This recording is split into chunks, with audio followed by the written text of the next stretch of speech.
Wow. President Biden heading back to Pennsylvania today. He's heading to Philly, aiming to sell the critical battleground state on Bidenomics. The message he got yesterday wasn't received well. Hey, hey! Ho, ho! Bidenomics has got to go! Hey, hey! Ho, ho! Bidenomics has to go! Hey, hey! Yep, this is nearly half of the Keystone State voters say the economy is in not so good or poor shape. Pollster and Maslansky and Partners President Lee Carter joins us right now. Good morning to you, Lee. Good morning.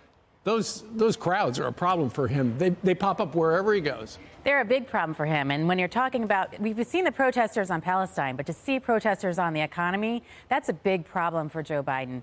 The economy is one of the top issues to voters. And in Pennsylvania, we know it's more important than in most states.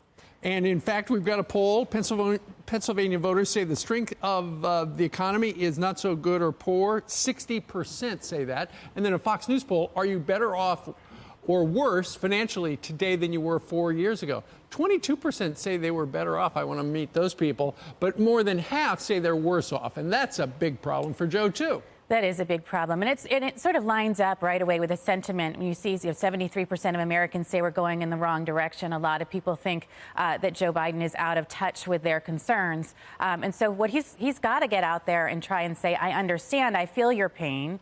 And that's what he was trying to do, but I'm not sure that the message got out there yesterday. You know, and the other thing is, as we've looked at what Joe Biden has said during the last 3 years, it's just been kind of a crazy message. Remember, it was like 2.5 years ago when they were saying, oh, inflation, that's just transitory. And then suddenly they turned it into Bidenomics is working. They've kind of abandoned both those things because they were wrong. Yeah. And they also tried to say that the economy has never been stronger. They talked about the fundamentals of the economy and how strong it was.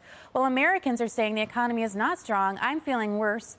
My paycheck doesn't go as far as it used to. My paycheck isn't keeping pace with inflation. The cost of groceries, the cost of goods, all of this. You can't tell me that they've never been better. We'll also see Joe Biden go out there and he said the grocery shelves weren't empty when the grocery shelves were empty. We also saw he didn't know what the price of milk cost when he was talking about things. So in many ways, he doesn't necessarily feel like he's connecting with the real concern of voters. Well, and then yesterday he told that crazy story about his uncle Ambrose apparently eaten by cannibals. Probably not true. So here's the thing. On the other side, you've got Donald Trump, and I think a lot of Democrats thought, okay, once he's on trial, we're going to really make hay. Joe's going to skyrocket in the polls. But at the same time, you know, Mr. Trump is able to capitalize on, and he's got his talking points about how everything is going against him, and people are buying it.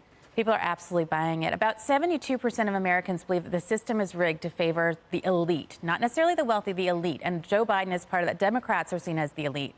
So you've got this really big issue right now where people believe that there's a two-tier system of justice. They believe that this is completely unfair, especially this trial that's happening right now in New York. They're seeing that President Trump can't go to his child's high school graduation. They think it's completely unfair. He's not able to campaign in the way that he says that he should be, although he is capturing a lot of the airwaves. Right. Meanwhile, Joe Biden's out in Pennsylvania trying to convince voters that he's got their backs, that he's got the economy under control. But instead of talking about the economy and kitchen table issues that we're all concerned about, he's talking about tax cuts. Right. Tax cuts aren't going to help people when they're talking about the price of milk. So you've got him talking about the Tax Fairness Act, and you've got Trump surrogates talking about making America affordable again. You can see who's in touch with the pain points of Americans right now. Exit question, one-word answer, one-name answer. If the election were held today, who would win? Donald Trump. All right. Lee Carter, thank you very much. Thanks so much for having me. All right.